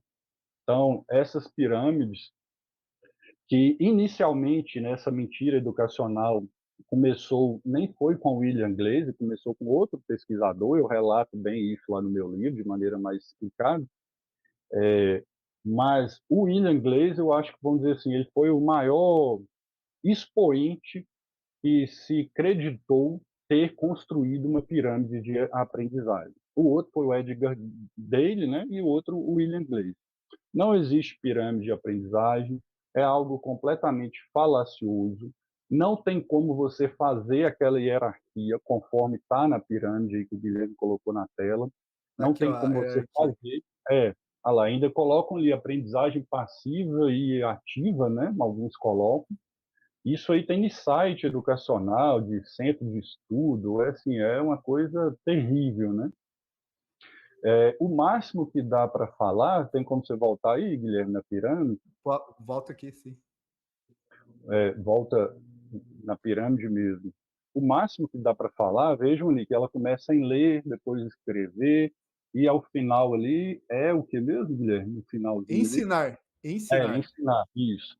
O máximo que dá para a gente falar das pirâmides de aprendizagem, apesar delas não existirem, mas se quisermos tirar algum proveito de algo que não existe, que é uma verdadeira fake news, é dizer que, na verdade, existe um contínuo. Como assim um contínuo? O sujeito começa lendo, depois ele escreve, depois ele vai partindo, vamos dizer assim, ele vai evoluindo até o momento lá na base da pirâmide que ele pode ensinar alguém. Então, o máximo que a gente pode falar é que existe um contínuo ali. Por exemplo, hoje eu sou professor universitário. Por que eu sou professor universitário hoje? Por que hoje eu ensino as pessoas? Porque eu li, porque eu escrevi, porque eu observei, porque eu vi, ouvi, discuti, pratiquei, ou seja, eu criei ali, eu passei pelo passo a passo até chegar ali na base. É o máximo que daria para tirar de proveito disso, porque essa hierarquização do conhecimento, essa aí, pirâmide que o Guilherme está mostrando, ela ainda está meia, vamos dizer assim, meia boca. Por quê? Porque ela não está mostrando dados, né? Porque o normal aparece ali 90%, em cada um dessas, né, dessas bases aparece 90%, 80%, ou seja, Sim. dando a entender que existe uma hierarquização, de que quando você, essa do lado esquerdo aí tem, quando você faz uma determinada coisa lá, por exemplo, quando você lê, você aprende 10%. Quando você pratica, lá no finalzinho, na penúltima lá, você aprende 80%. Quando você ensina, você aprende 90%. Então, essa hierarquização da forma que está aí não tem nenhum fundamento, inclusive foi testada, né, eu coloco isso lá no meu livro, as informações dos pesquisadores que testaram isso. O resultado foi completamente diverso do que está aí, não tem nenhum fundamento 10, 20, 30, vejam, números bem redondos, né, algo que em termos científicos é até da gente achar estranho, né, a gente desconfiar. E vejam que até em termos lógicos, Guilherme, se a gente for pensar, fala assim, poxa, como é que um sujeito que está ensinando algo vai aprender 90%? Ora, para ele ensinar algo, ele não vai aprender 90%, ele já teria que ter aprendido 90%, né? Porque se ele está ensinando algo para alguém, é até um contrassenso, assim, como que o sujeito vai praticar algo que ele, em tese, se você está praticando algo é porque você já aprendeu ali, ou está aprendendo e está praticando. Ah, pô, aí você aprende e do nada você aprendeu 80%. Então, vejam, a gente pode apresentar várias coisas aí para, vamos dizer, para criticar e apontar elementos falhos, mas, de maneira geral, eu acho que basta dizer que pesquisadores lá nos Estados Unidos já, inclusive, foram atrás na época do William Glaser, né, e do Edgar também, que também, na verdade, não tem nenhuma pirâmide, né, o Edgar, na verdade, tem um cone da experiência, né, que alguns já transformaram em cone da aprendizagem. Os pesquisadores foram atrás deles, falaram, algumas vezes vocês fizeram isso? Aí eles, não sei nem do que vocês estão falando, assim, então, não se sabe cientificamente quem inventou essa mentira. Em qual momento histórico alguém simplesmente pegou esses dois pesquisadores e fez essa pirâmide aí, suposta pirâmide, sabe? A gente não sabe determinar isso. O que a gente sabe, sem dúvida e com toda certeza do mundo, é que essas pirâmides não existem, nunca existiram, não tem como serem fundamentadas dessa forma hierárquica e tampouco aqueles dados 10, 20, 30 coincidem com a realidade. Então, é uma falácia generalizada. E qual deveria ser, então, a preferência, né? Porque ele tenta estabelecer uma hierarquia bem definida, né? Ler é o último e tal. Seria a ideia de estudo passivo e ativo? Qual que seria É, a melhor se a leitura gente, dessa... Melhor se, sistematização, né, dos estudos? se a gente for pegar, como que eu posso dizer, Fugindo até da pirâmide um pouco, mas assim, o que a gente sabe hoje é que o estudo ativo ele é bem melhor que o estudo passivo. Óbvio, todo mundo para chegar no estudo ativo, ele passa pelo estudo passivo, né? Ele lê, ele assiste uma aula e tal, ou seja, ele perpassa pelo estudo passivo e aí depois ele caminha para o estudo ativo. Ou seja, o estudo passivo é necessário. No entanto, o foco deve ser o estudo ativo, porque é o que realmente traz um aprendizado e uma memorização mais robustos. Então, é o que a gente tem que focar o estudo ativo, dentro dessa perspectiva. Agora, dentro do estudo ativo, qual a ferramenta utilizar? Qual a melhor? Aquela que força mais a memória. Então, eu uso flashcards, eu faço questões de prova, eu tento ensinar algo para alguém, que também vai ser um estudo ativo. O que, que eu faço? O que, que é melhor?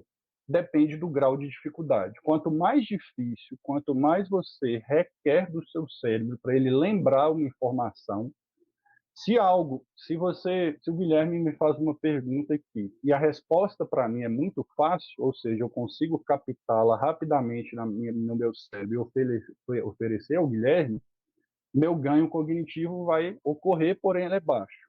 Se o Guilherme me faz uma pergunta muito difícil, eu vou ter que ficar aqui forçando o meu cérebro, poxa, sei lá, se vira aí, vira nos 30, busca essa informação para mim que eu preciso responder o Guilherme. Quanto mais difícil for eu responder a algo, mais força os neurônios e maior resultado cognitivo. Então, o que é melhor? Estudo ativo, o melhor vai ser aquilo que força mais a memória. De um tempo para cá, né, mais de 10 anos, né, fez muito sucesso, que eles chamam de técnica Pomodoro. E aí, usa ou não? Funciona ou não? Qual que é a sua opinião sobre essa técnica aí? Para quem não conhece, explica só, professor, por favor. Tá, Joia. A técnica Pomodoro, né, foi desenvolvida pelo Francesco lá na Itália, com base, né, no famoso relógio gastronômico que tem lá, em forma de tomate, né, Pomodoro, né, e aí é um tomatezinho e tem um cronômetro, que é muito usado na gastronomia, né? O chefe de cozinha usa, então, tomando como base esse cronômetro, ele desenvolveu a técnica Pomodoro, ou, em outras palavras, a técnica tomate. Que não seria bem um método, uma técnica de estudo, mas seria uma técnica de gestão de tempo. Sim.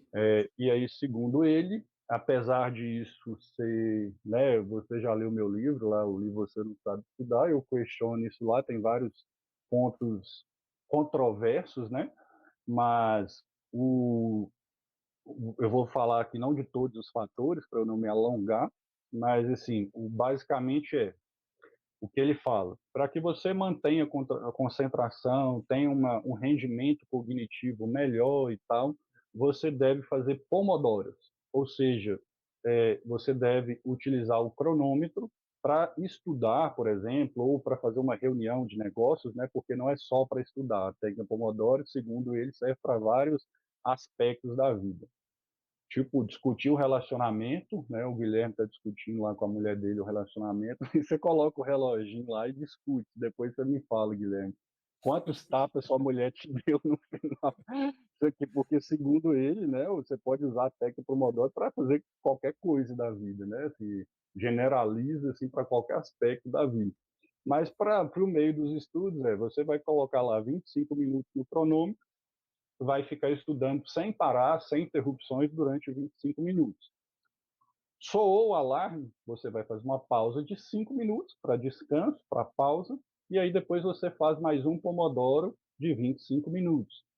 Passou 25 minutos, você faz mais uma pausa de 5, e aí depois mais um pomodoro de atividade, de estudo durante 25 minutos, e por aí vai. Segundo ele, quando você usa esse intervalo de 25 minutos, apesar disso oscilar no livro, né? Isso no livro oscila, mas como regra seria 25 minutos, você tem um melhor rendimento na concentração, na efetividade e tal, resolve todos os seus problemas da vida, basicamente, segundo ele. No entanto, Guilherme, isso é ruim, porque para alguém que tem autismo, por exemplo, talvez você fazer sessões curtas de, sei lá, 15, não necessariamente 25 minutos, às vezes 15 minutos, talvez seja uma opção. Mas para alguém que não tem nenhum tipo de transtorno, uma pessoa, digamos assim, entre aspas, né, uma pessoa normal, para esse tipo de pessoas, ou seja, para mim, por exemplo, para o Guilherme e para a maioria das pessoas, a técnica Pomodoro não é boa. Primeiro que o Francesco fala dos 25 minutos como sendo o prazo ideal de estudo, porém não traz absolutamente nenhuma justificativa do porquê seria 25 minutos, tampouco apresentam dados científicos sobre isso. Pelo contrário, né, a mesma coisa que a gente falou lá atrás, Guilherme, dos mapas mentais, né? Assim, joga algumas informações como se fosse assim, se colar, colou, não dá uma explicação sobre aquilo. E qual que é o problema assim, maior que eu vejo da técnica Pomodoro? É porque lá no livro, né, de acordo com a técnica, você nunca, em hipótese alguma, você deve extrapolar os 25 minutos. Então, se você está estudando algo, soou o alarme ali 25 minutos, você para instantaneamente. Tem vários problemas, mas eu acho que o principal seria isso. Porque imagina assim, Guilherme, você está, por exemplo, eu sou escritor.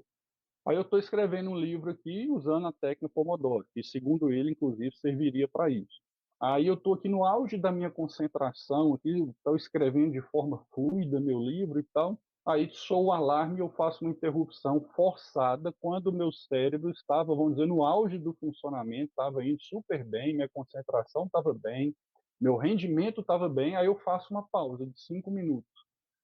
E o que acontece muitas vezes? Eu já fiz isso, não usando a técnica Pomodoro, mas às vezes fiz uma interrupção brusca quando eu estava bem. Aí o que acontece? Quando você volta, meio que você volta do zero. Primeiro que nosso cérebro é como se ele demorasse um pouquinho para aquecer, como se fosse um carro velho ali que vai pegar no tranco, né? Então, aí você volta entre aspas mais frio. Às vezes você não lembra, no caso eu como escritor, não, às vezes você se perde, poxa, o que eu estava falando mesmo? Pô, perdi a linha de raciocínio. Então, assim, para o estudante também, para o concurseiro, isso é ruim, porque às vezes ele está estudando ali, está indo bem, aí, poxa, o despertador toca, 25 minutos você tem que parar. Poxa, mas para que você vai parar se você estava bem? Então, assim, é algo Professor, dentro da própria lógica ruim, né? Além desse fator problemático, mas correlacionado a ele, as pesquisas hoje científicas mostram que não, nós temos um pico de concentração quando a gente está estudando.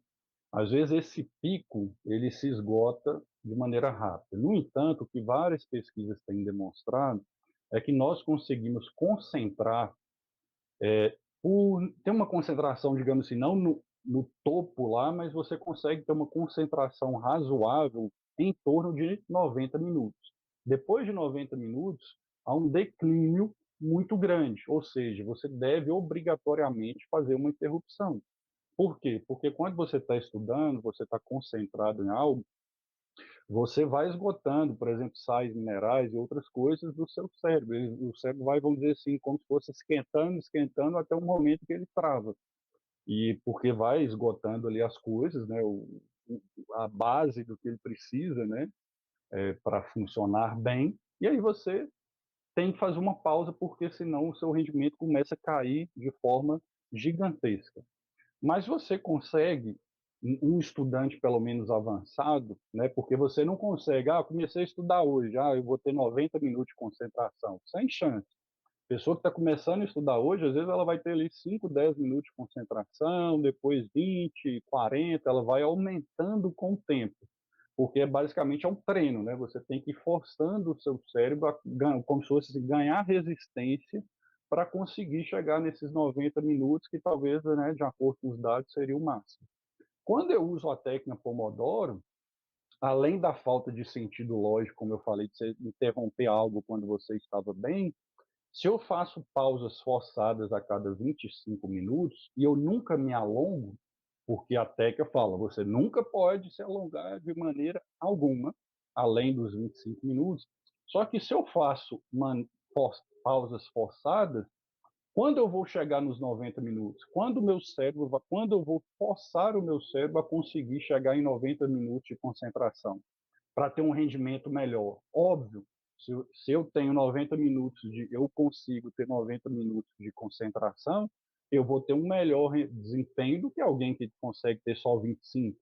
Só que para você ter 90 minutos, se você ficar sempre nos 25, você nunca vai ter os 90, porque você tem que forçar o seu cérebro, é como se fosse uma construção, entendeu? Você não vai chegar lá de uma vez. Então, se você vai ficar sempre nos 25, você vai ficar estagnado. Analogicamente, um sujeito que corre, um maratonista que corre 10 quilômetros, ele treina, ele faz treinamentos correndo 10 quilômetros. Ele não corre 1.000, né, 1.000 metros ou 1 quilômetro, depois mais 1 quilômetro e tal. Ele não fica sempre 1 quilômetro. Em algum momento, pelo menos, ou em vários dele, ele vai tentar correr 10 quilômetros, porque ele está indo fazer uma maratona de 10. Poxa, se você quer ter uma concentração maior, por um tempo maior, de 90 minutos, se você ficar estagnado ali na técnica Pomodoro com 25 minutos, você está se privando de ter um melhoramento cognitivo, um melhoramento na sua concentração e no seu desempenho, porque isso vai impactar diretamente. E vejo que os concurseiros, né, Guilherme, eles têm uma carga gigante de disciplinas para estudar, de conteúdos, e se o cara ficar fazendo pausa a cada 25 minutos, ele nunca alongar, ele nunca alcançar uma concentração por um tempo maior, fica difícil evoluir, né? Ele vai se travar aí, vamos dizer assim, o estudo não flui. Desse modo, além de outras razões, né, que eu não vou me alongar aqui, a técnica Pomodoro é bastante problemática, apesar de ser muito utilizada hoje. Interessante. E eu fico pensando, né? A pessoa fica 25, 25, daí chega na prova, tem que ler 30 páginas em 4 horas, né? Porque é uma prova nada mais do que isso, né? Aí você faz Daí, pausa de 25 minutos lá e aí daí acabou o tempo, você está na metade da prova, né? interessante isso, Acaba muito que fazer interessante. pausa de 25 minutos, o que eu estou querendo dizer é que condiciona o seu próprio cérebro a ficar limitado a um tempo curto de concentração, entendeu? Sim, Você está limitando ali, condicionando o seu cérebro a algo curto, quando você poderia, né, ir ganhando tempo para condicionar o seu cérebro a, vamos dizer assim, a ter uma resistência de concentração e de foco maior. Então, não é o ideal usar a técnica Pomodoro. o que você acha aí de ginkgo biloba? Ajuda ou não ajuda, professor? Boa pergunta, Guilherme. Eu recebo muitas perguntas deste tipo, né, nas redes sociais, de várias substâncias, vitaminas, né, suplementos, né, muita gente me pergunta isso. Não só eu estudo a esse respeito, né, no meu livro lá eu trago, tenho a pretensão de no futuro até fazer um livro só sobre isso, Guilherme, só sobre elementos, vamos dizer assim, vitaminas, nootrópicos que servem, ajudam no cérebro. Tenho até essa perspectiva de fazer um livro no futuro, porque eu recebo muitas perguntas sobre isso. O ginkgo biloba já me perguntaram a respeito. De modo geral, os resultados do ginkgo biloba são controversos em relação à melhora da cognição. O que a gente observa hoje, que a gente pode observar não só em relação a essa substância, mas em várias outras, é que o mercado não tem um pingo de ética, porque você vê propaganda na televisão, em farmácia, em tudo quanto é lugar, rede social, sobre coisas que eles afirmam categoricamente que servem para isso ou para aquilo, quando não tem nenhuma base científica. Eu não entendo até como que pode, assim, os órgãos controladores nossos do Brasil ainda permitirem, sabe? Porque, tipo assim, deveria banir esse pessoal de fazer propaganda, aplicar uma multa, às vezes até a pessoa ser presa, sei lá, por estelionato, alguma coisa, porque, assim, é um absurdo a antiética que ocorre no meio da, vamos dizer assim, farmacológico, sabe? E muita gente hoje, né, encapsula ginkgo biloba para vender, né, em farmácia, como voltado à melhora da cognição, melhorar a inteligência, velocidade de raciocínio e tal. Os resultados são completamente controversos, ou seja, não se pode afirmar isso. O que hoje é possível em termos cognitivos que a gente poderia falar é que ele ajuda na neuroproteção, ou seja, na proteção do cérebro em relação a doenças. Então, ele ajuda, por exemplo, prevenir Alzheimer e outras coisas correlatas a doenças cerebrais. Nesse sentido, ele é bom. Agora, em termos de ganho cognitivo, é completamente controverso. Eu não indico. E aí ele ainda tem um problema dele, que ele aumenta o fluxo sanguíneo. Então, se a pessoa tem algum distúrbio circulatório, ela pode ser, né, impactada aí de uma maneira muito negativa. E se ela estiver tomando essas substâncias, às vezes for fazer uma cirurgia e não avisar o médico, por exemplo, pode ter um sangramento excessivo, sabe? Então, uma substância, vamos dizer, um pouco problemática que deve ser tomada sob supervisão médica. Não é uma das que eu recomendo, não. Perfeito. Cogumelo Juba de Leão, uma boa pedida? Não, cogumelo Juba de Leão tem evidências hoje. Eu acho que só dos últimos um mês eu recebi pelo menos uns cinco concurseiros que me procuraram nas redes sociais perguntando a respeito. Eu acho que três falaram que estavam querendo comprar, o que eu achava, e outros dois já estavam tomando, né, e falaram o que eu achava, né? Por quê? Porque se você entrar no site, principalmente farmácia de manipulação na internet, aí você olha lá, cogumelo Juba de Leão, serve para memória e tal, eles listam um monte de coisa lá. Mas, cientificamente, as evidências são completamente frágeis nesse sentido. E a maioria dos testes foram feitos dentro de laboratório. Ou seja, nunca foi testado ali fora de laboratório para a gente conseguir controlar, olhar os efeitos colaterais, até que ponto funciona, qual que é a dosagem e tal. Então, os resultados são completamente frágeis e eu não recomendaria tomar a priori, né, até que a gente tenha dados mais robustos, eu não recomendaria de forma alguma ninguém tomar. Perfeito. E Piracetam? Piracetam contribui O alguma coisa? piracetam Ajuda? eu já até tomei para experimentar, de curiosidade, não só o piracetam, né? O piracetam é um medicamento do grupo dos racetams, é um nootrópico. No caso do piracetam, é o primeiro nootrópico produzido. Nootrópico, né, se a gente for traduzir, é uma droga da inteligência, né? Que é algo que vem se pesquisando há anos, tentar desenvolver uma droga ali para a inteligência. E o piracetam é a substância química, vamos dizer, a pioneira nesse sentido. É regulamentado hoje pela Anvisa, existe vendido hoje em farmácia, né? Eu não conheço outra, mas eu sei que é vendido pelo nome comercial Notropil, salvo engano, de 400 miligramas e 800 miligramas, né? Regulamentado pela Anvisa. Mas, apesar de muita gente tomar no sentido de melhorar a memória, né? Porque nootrópico, a pessoa, poxa, o piracetam é um nootrópico, logo, se é um nootrópico, é uma droga da inteligência, vou tomar com essa finalidade porque eu vou ficar mais inteligente. Mas se você lê a bula do próprio piracetam, a indicação que consta lá é distúrbio cognitivo, vertigem e dislexia. São as três indicações que consta lá. Se você olhar de maneira geral os estudos cognitivos, os estudos neurológicos sobre isso, o que nós temos é que o piracetam ele torna as membranas celulares mais fluidas e, consecutivamente, favorece a comunicação entre as células. Então, ele tem esse benefício, apesar de que, quando eu tomei, eu não senti melhora. Eu basicamente não sei se eu estava também quando eu tomei, eu estava num momento de estresse, tá? Estava com muita pressão, muita coisa para fazer, não sei se por isso eu não senti.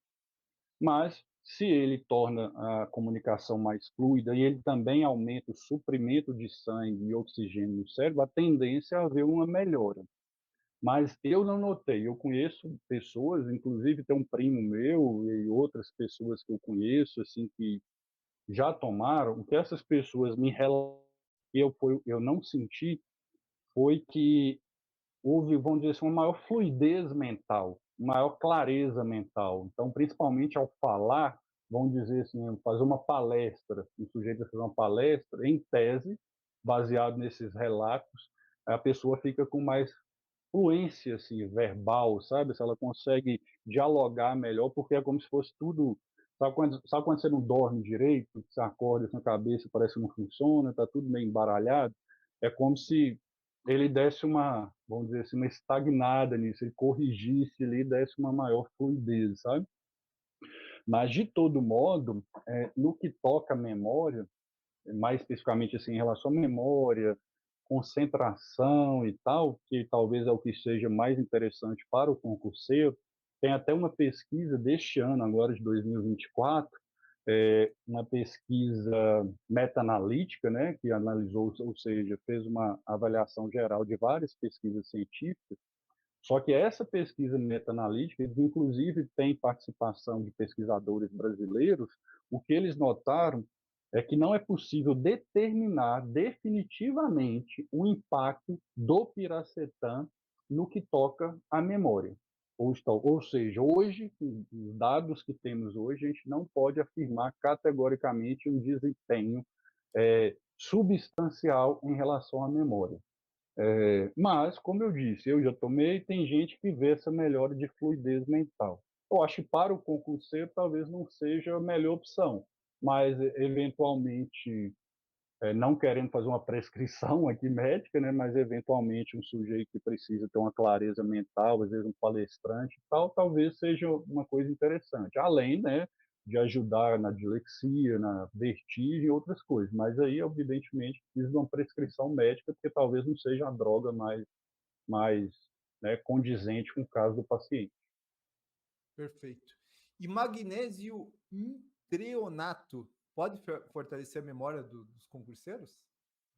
O magnésio, na verdade, assim, o magnésio, de maneira geral, talvez seja uma das coisas mais importantes para o cérebro, ao lado das vitaminas do complexo B. No que toca ao magnésio especificamente, ele é coautor intracelular de mais de 300 enzimas no cérebro, o magnésio de maneira geral.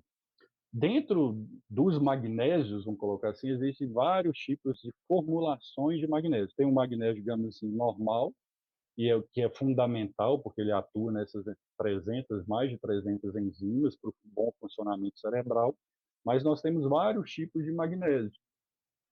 Tem magnésio que é mais adequado, por exemplo, ao funcionamento intestinal, magnésio que é mais propício a atingir outras regiões dentro, né, de algum outro órgão humano. Tem outro tipo de magnésio que age aqui, age acolá. Tem várias formulações. Entre elas, hoje, né, o magnésio L-treonato, que é um deles, né, que é a junção do magnésio, né, com outra substância que gera esse tipo de magnésio. E esse magnésio L-treonato foi descoberto pelo centro de pesquisa nos Estados Unidos, após anos de pesquisa.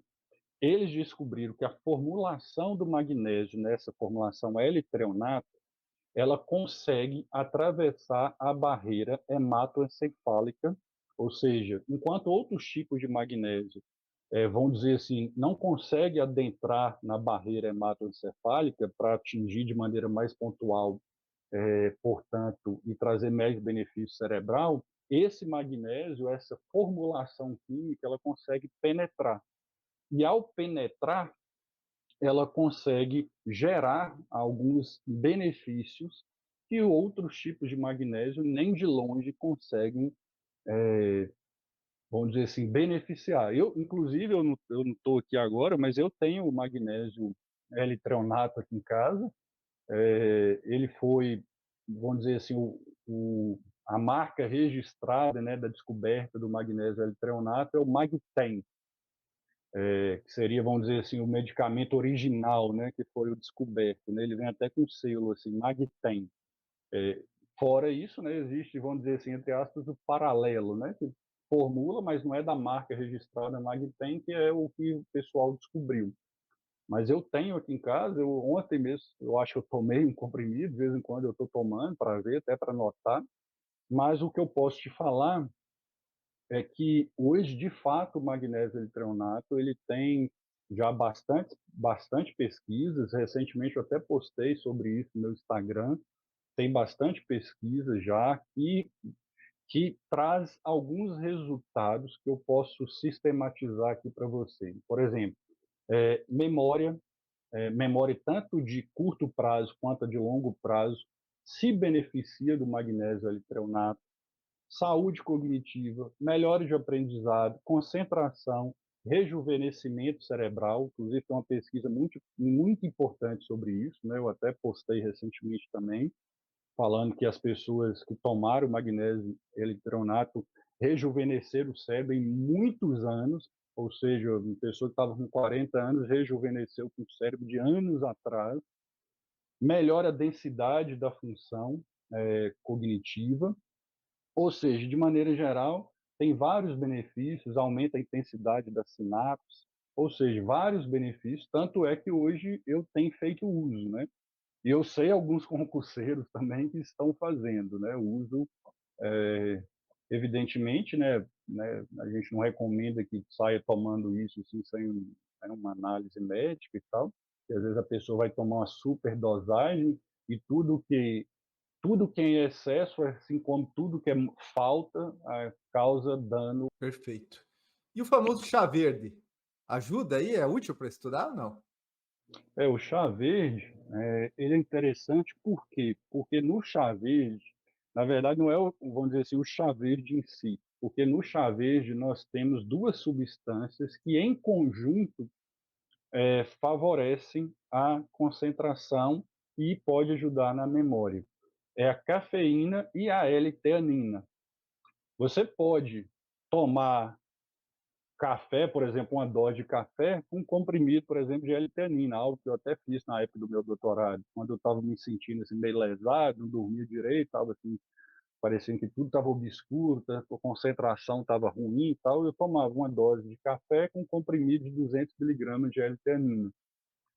É uma substância interessante, o chá verde, porque ele já tem essas duas. Então você não precisa, às vezes, tomar separado, ou uma cápsula, ou uma dose de café, uma cápsula de cafeína e L-teanina, sabe?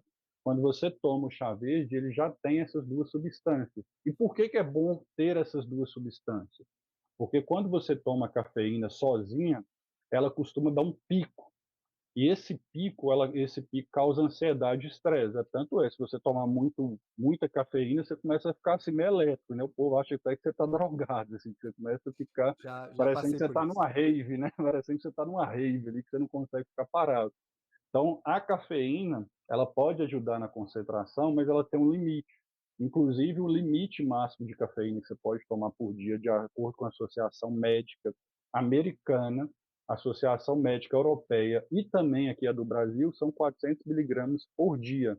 E essas 400 miligramas de cafeína devem ser distribuídas ao longo do dia. Você não pode tomar 400 miligramas de cafeína, porque inclusive você pode correr até risco de vida mesmo, porque pode dar um ataque cardíaco ou coisa similar. Então você tem que distribuir isso, caso você vai tomar 400 miligramas, ao longo do dia. E aí dá esse pico de ansiedade. E a L-teanina, ela atua exatamente controlando esse pico. Então, vejam bem, eu tenho um benefício da cafeína, mas tem um lado negativo, que é gerar estresse e ansiedade. E aí atrapalha na concentração se você ficar muito ansioso. E a L-teanina, ela vem como se fosse para corrigir esse defeito da cafeína. Então, além de abafar o defeito da cafeína, a L-teanina também tem comprovação científica que ela ajuda no processo cognitivo. E o chá verde, por ter essas duas substâncias, pode ser uma boa pedida para quem quer ter um desempenho melhor, sabe? Pode ter uma concentração melhor, porém sem gerar ansiedade e estresse. Então, pode ser uma boa opção. Ótimo, perfeito. Professor, uma pergunta aqui para a gente finalizar aqui a nossa conversa. Qual que você, na experiência do professor, que também acompanha muita gente aí no mundo dos concursos, no mundo do estudo, qual que é o maior erro do concurseiro, do estudante em geral?